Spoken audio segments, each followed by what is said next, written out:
Hai Sobat DM, kembali lagi di Divine Melodies bersama aku Fulcher yang akan nemanin Sobat DM dengan seputar lagu-lagu karya yang menjadi karya-karya teman-teman kita dan juga NYTB mungkin Nama Yesus Terus Bersuara yang akan kita bahas pada hari ini. Beserta juga kita bakalan ngomongin dan ngebahas tentang masalah-masalah anak muda di gereja dan yang paling seru ya, tutorial gitar nantinya bersama dengan Kak Agnes. Ya, nanti kita bakalan tutorial bareng. Jadi jangan kemana-mana, tetap di Divine Melodies.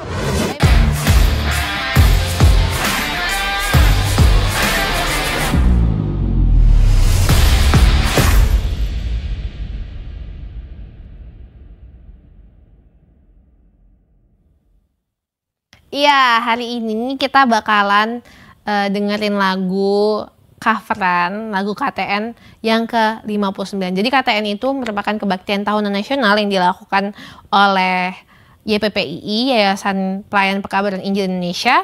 Dan yang ke-59, tahun ke-59 ada lagu yang diciptakan dan teman kami akan mengcovernya. Jadi silakan dengarkan.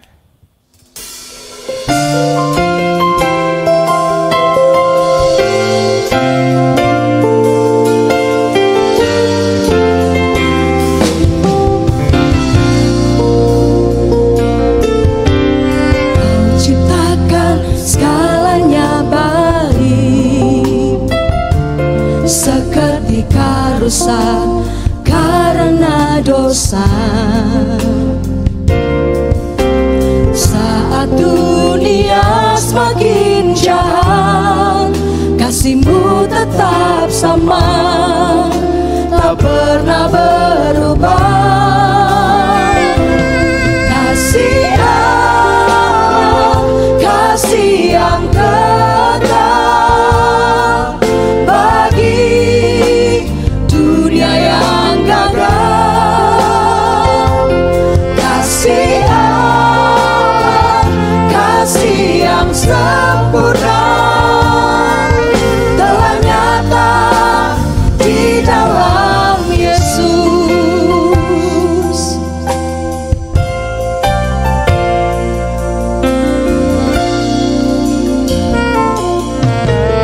Tuhan, ajaiblah perbuatan-Mu, dahulu, sekarang, sampai selamanya. Segalanya pasti berakhir, namun kasih setia-Mu tak pernah berakhir. Kasih Allah, kasih Allah, kasih yang kekal bagi dunia yang gagal. Kasih Allah, kasih yang sempurna telah nyata di dalam Yesus. Kasih Allah, kasih Allah, kasih yang kekal bagi dunia yang gagal. Kasih Allah, kasih yang sempurna telah nyata di dalam Yesus. Kasih Allah, kasih Allah, kasih yang sempurna telah nyata di dalam Yesus. Kasih Allah yang sempurna, kasih Allah, kasih yang sempurna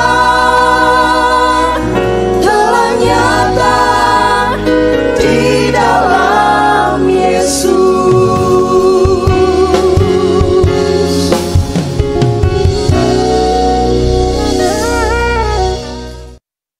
Ya, lirik lagu ini benar-benar bagus banget ya. Nah, lirik lagu ini sebenarnya mengungkapkan satu pesan yang sangat mendalam tentang kasih dan pengampunan yang diberikan oleh Tuhan, yang terdapat beberapa aspek ya yang dapat refleksikan. Nah, yang pertama itu kasih Allah yang tak pernah berubah. Lirik ini menyiratkan bahwa kasih Allah adalah konstan, gak berubah sama sekali, bahkan ketika dunia atau sekeliling kita semakin jahat. Ini merupakan pengingat bahwa kasih Tuhan itu adalah sumber kepastian dan kestabilan di dalam hidup kita. Nah, yang kedua, kasih Allah yang kekal. Kasih Allah yang kekal itu maksudnya adalah kasih yang abadi. Jadi gak tergantung pada perbuatan atau dosa kita. Gak tergantung pada apa yang kita buat, apakah kita baik, maka Tuhan baik, atau karena kita melakukan hal yang jahat, makanya kita mengalami hal yang buruk. Bukan karena itu ya. Tetapi kasih Allah yang kekal itu tidak tergantung pada perbuatan atau dosa kita. Bukan tergantung pada niat baik kita atau perbuatan baik kita. Ataupun karena kita begitu berdosa, tetapi karena kasih Allah. Karena Allah itu baik. Ini mengajarkan kita tentang keagungan kasih Tuhan yang tidak terbatas. Yang ketiga, kasih Allah yang sempurna. Nah, kasih Allah yang sempurna itu adalah kasih yang tidak dapat dicapai oleh kasih manusia. Nggak kayak true love ya, kayak cinta sejatiku gitu. Beda. Kasih Allah yang sempurna itu mengingatkan kita untuk selalu merujuk kepada kasih Tuhan. Sebagai contoh bagaimana kita harus mencintai sesama kita dan mengampuni sesama kita. Bukan kayak kalau misalnya mereka buat baik, terus kita buat baik, atau mereka buat jahat, terus kita buat jahat. Bukan karena itu. Tapi karena Tuhan sudah mengasihi kita, makanya kita mengampuni mereka, kita mengasihi mereka. Nah, yang keempat, tentang dosa dan kehancuran. Lirik ini juga menekankan bahwa dosa manusia itu dapat merusak segala sesuatu yang baik. Ini menjadi pengingat akan perlunya pertobatan dan pengampunan dalam hidup kita. Maka kita tiap-tiap harinya harus senantiasa berproses ya. Kalau misalnya kita jatuh hari ini, kita senantiasa berproses karena pengampunan itu selalu ada karena Allah adalah setia. Nah, jadi dari lagu ini kita dapat mengenang kasih dan karunia Allah yang sungguh amat luar biasa. Selain itu, kita juga harus mempertimbangkan tanggung jawab kita sebagai manusia dalam menjalani kehidupan hari demi hari yang sesuai dengan kehendak-Nya. Yang walaupun dunia ini jahat, kita bisa jadi saluran kasih Allah bagi orang lain.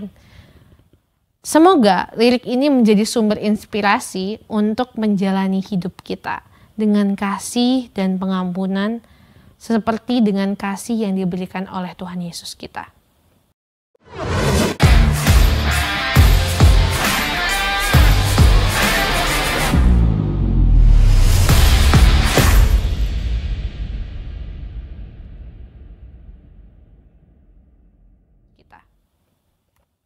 Nah, next ya, kita bakalan ngebahas tentang masalah anak muda dalam gereja.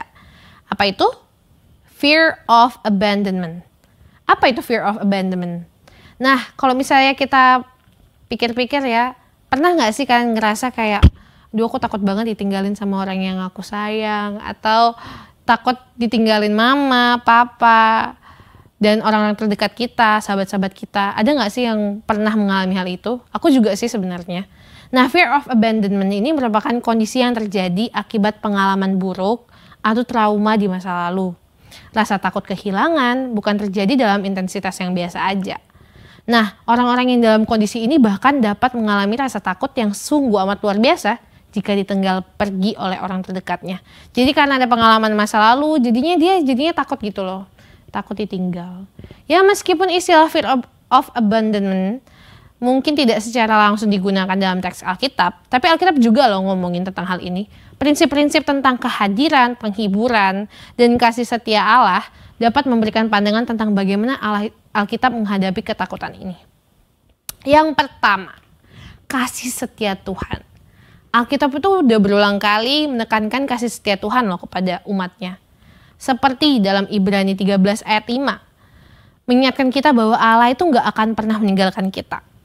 Janganlah kamu takut sebab aku menyertai engkau, janganlah bimbang sebab aku Allahmu, aku akan menopang engkau dengan tangan kananku yang adil. Nah, berarti ini dimaksudkan bahwa kasih setia Tuhan itu selalu ada bagi kita. Dia gak akan pernah meninggalkan kita. Yang kedua, janjinya untuk tidak meninggalkan kita. Itu yang tadi kan. Alkitab juga berisi banyak banget janji dari Tuhan yang menegaskan bahwa Dia tidak akan meninggalkan kita. Salah satu contoh yang terkenal nih ya, ayat yang paling terkenal, yaitu Yeremia 29 ayat 11. Sebab aku ini tahu akan rancangan-rancangan apa yang ada padaku mengenai kamu. Demikianlah firman Tuhan, yaitu rancangan damai sejahtera dan bukan rancangan kecelakaan, untuk memberikan kepadamu hari depan yang penuh harapan. Itu yang tadi ya. Jadi kita jangan takut karena Tuhan itu berjanji sama kita bahwa setiap apapun yang terjadi, rancangan-rancangan Tuhan itu mendatangkan kepada damai sejahtera.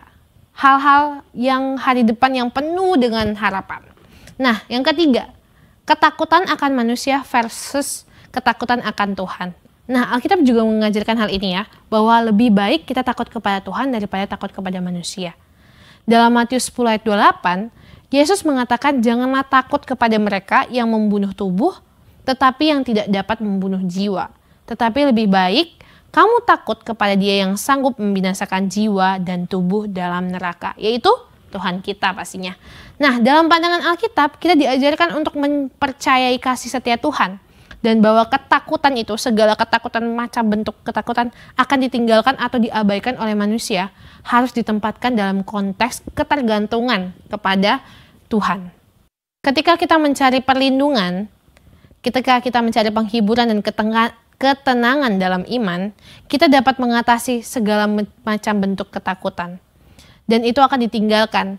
Dan kita akan tahu bahwa Allah turut hadir untuk kita dan tidak akan pernah meninggalkan kita. Nah, itu tadi ya untuk masalah-masalah yang terjadi dalam anak muda. Jadi jangan pernah takut untuk ditinggalkan. Mungkin masa lalu kita membuat kita takut ya. Mungkin kita mengalami hal-hal yang tidak menyenangkan oleh orang tua kita atau oleh sekeliling kita dan membuat kita jadi takut untuk ditinggalkan oleh sesama kita.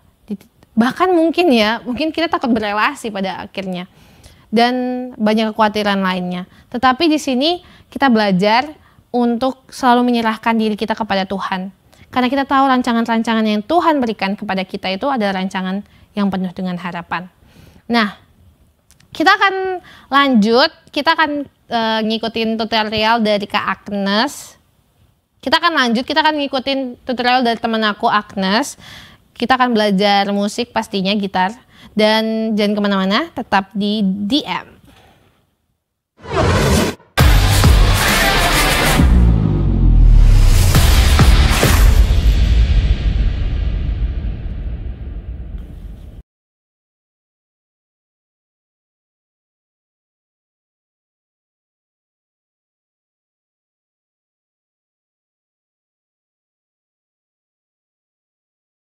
Halo guys, jumpa lagi bareng aku Agnes, tentunya masih di program yang sama, Divine Melodies ya. Dan kali ini kembali lagi aku juga mau kasih tutorial musik ya, kita sama-sama belajar tentang gitar. Dan kali ini kita juga mau belajar tentang satu lagu yang menurutku juga sering banget lagu ini dinyanyiin pas lagi persekutuan-persekutuan. Jadi kita mau nyanyikan lagu Terima Kasih Tuhan. Dan kali ini kita mau belajar lagu ini dengan nada dasar D. Oke. Pertama seperti biasanya kita nyanyikan dulu satu lagu ini full ya. Terima kasih Tuhan untuk kasih setiamu yang ku alami dalam hidupku. Terima kasih Yesus untuk kebaikanmu sepanjang hidupku. Kita masuk chorus.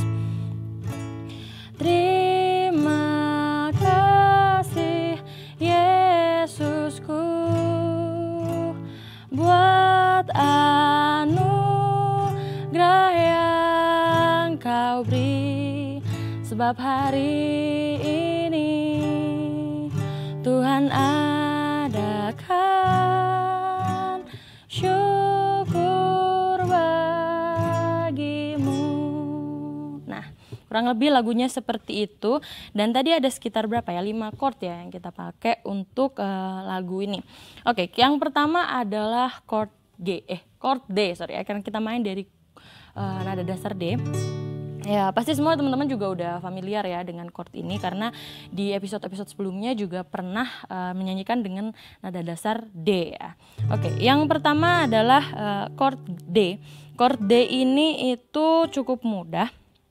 Dengan biasanya kalau kita mainkan itu jari tengah kita itu ada di fret 2 di senar 1, kemudian juga jari telunjuk kita sama di fret 2 tapi di senar nomor 3. Kemudian diikuti jari manis kita ada di fret nomor 3 dan di senar nomor 2. Kurang lebih bunyinya seperti ini. Oke, selanjutnya adalah chord G. Ya, chord G kemarin kita juga udah belajar ya chord G kayak gimana. Jadi chord G balik lagi di jari telunjuk kita ada di fret 2 senar 5, kemudian jari tengah kita ada di senar 6 fret 3, kemudian jari manis kita ada di senar 1 fret 3. Oke, kurang lebih bunyinya seperti ini ya. Kemudian chord A. Ini cukup mudah ya, karena semua jari kita itu berada dalam satu fret, yaitu hanya mainnya di jari manis ada di senar nomor 2, kemudian jari tengah kita ada di senar nomor 3, dan jari telunjuk kita ada di senar nomor 4. Cukup mudah. Selanjutnya itu ada kunci E minor. Tadi ya kita pakai juga kunci E minor. Ya, sama juga kayak kemarin kita juga udah belajar kunci E minor. Itu bisa aja kayak kita habis dari kunci A nih. Itu tuh naik dua jari kita. Jadi tetap di fret yang sama juga, fret 2. Senar jari telunjuk kita ada di senar nomor yang ditekan tuh ada senar nomor 5 dan senar nomor 4. Nah, bunyinya seperti ini, bunyi minor, E minor. Oke, yang terakhir kita mau lihat ada chord B minor. B minor itu seperti ini bunyinya. Ya, oke. B minor ini itu hampir sama kayak A minor yang kita belajar kemarin. Hanya bedanya mungkin kita bergeser ke sebelah sini. Jadi kita menggunakan ya kalau biasa pembelajaran sebelumnya itu kan kita pakai kunci palang, di palang nih di fret 2, kemudian jari bentuknya sama seperti kunci A minor tapi dia bergeser dan menggunakan jari telunjuk yang memalang fret 2 gitu ya. Kemudian jari tengah kita itu ada di senar nomor 2, kemudian jari manis kita ada di senar nomor 2 fret ketiga ya, jari tengah kita, kemudian jari manis kita ada di fret 4 senar nomor 4, dan juga jari kelingking kita sama di fret 4 namun di senar nomor 3. Bunyinya kurang lebih seperti ini ya teman-teman. Nah, itu tadi ada 5 chord ya yang kita gunakan untuk memainkan lagu ini ya. Cukup mudah dan mungkin juga familiar buat teman-teman yang mungkin sering berlatih dan juga sering menyanyikan mungkin dari chord D gitu. Oke, kita masuk di baris yang pertama ya. Yang baris yang pertama tadi liriknya terima kasih Tuhan. Kita mulai, terima kasih Tuhan, pindah kunci G, untuk kasih setiamu, E minor, yang ku alami, pindah ke A, dalam hidupku. Oke, kita ulang. Terima kasih Tuhan, pindah G, untuk kasih setiamu, E minor, yang ku alami, langsung pindah. Langsung pindah lagi ke G, dalam hidupku. Ulang, terima kasih Yesus untuk kebaikanmu, E minor, sepanjang hidup, balik lagi, hidupku. Masuk ref, biasanya kita mancing nih ya. Nah, kita lepas jari tengah kita jadi A7. Terima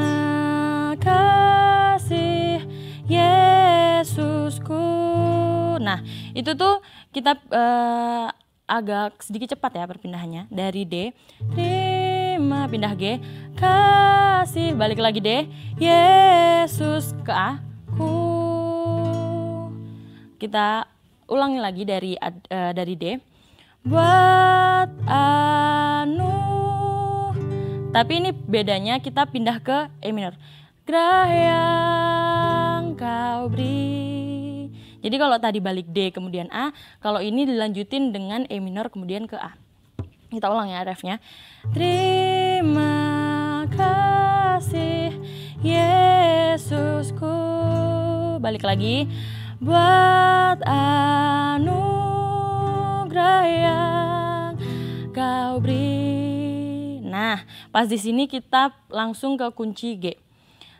Sebab hari ini Tuhan adakan. Nah, kita gunakan kunci B minor di sini.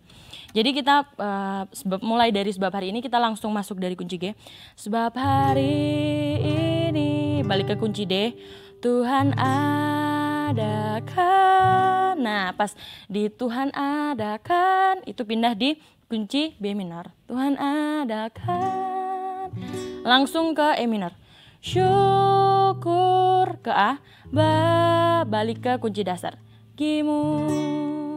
Oke, kurang lebih seperti itu susunan dari chord ini untuk lagu Terima Kasih Tuhan. Nah, kita mau coba lagi nyanyiin dari awal untuk keseluruhan chord yang udah kita pelajarin ya. Kita mulai dari awal lagi, dari verse. Terima kasih Tuhan untuk kasih setiamu yang ku alami G dalam hidupku. Terima kasih Yesus untuk kebaikanmu sepanjang hidupku. Oke, kita pancing masuk chorus. Terima kasih Yesusku buat anugerah yang kau beri. Masuk G. Sebab hari ini D. Tuhan adakan syukur bagimu. Nah, kalau teman-teman mau ulang lagi ke chorusnya, teman-teman pancing lagi nih ke A. Terima kasih Yesusku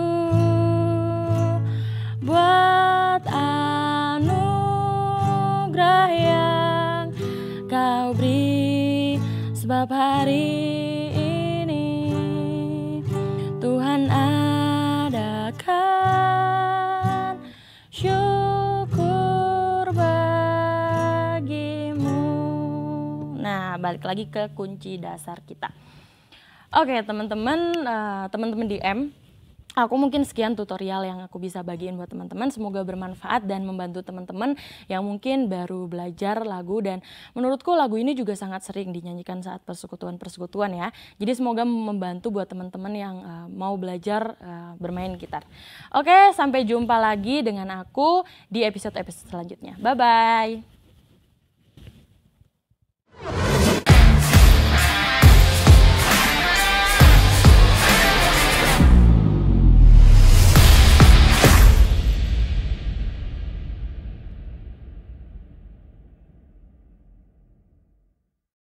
Ya, itu tadi kita belajar bareng Agnes, ya belajar gitar ya pastinya ya. Dan semoga bermanfaat, tetap ikutin terus di M karena kita bakalan terus upgrading dan bakalan jadi gitaris terbaik untuk kemuliaan Tuhan saja. Dan terima kasih juga untuk kebersamaannya, udah diskusi bareng tentang masalah-masalah anak muda. Yang pastinya supaya kita juga jangan pernah takut karena kita tahu rancangan Tuhan bagi kita itu terbaik adanya. Dan aku mau pamit karena kita udah selesai ya. Jadi jangan kemana-mana, kita bakalan terus update dan berikan yang terbaik untuk setiap kalian, setiap teman-teman di sini. Jadi Tetap ikutin DM, don't forget to check on your DM.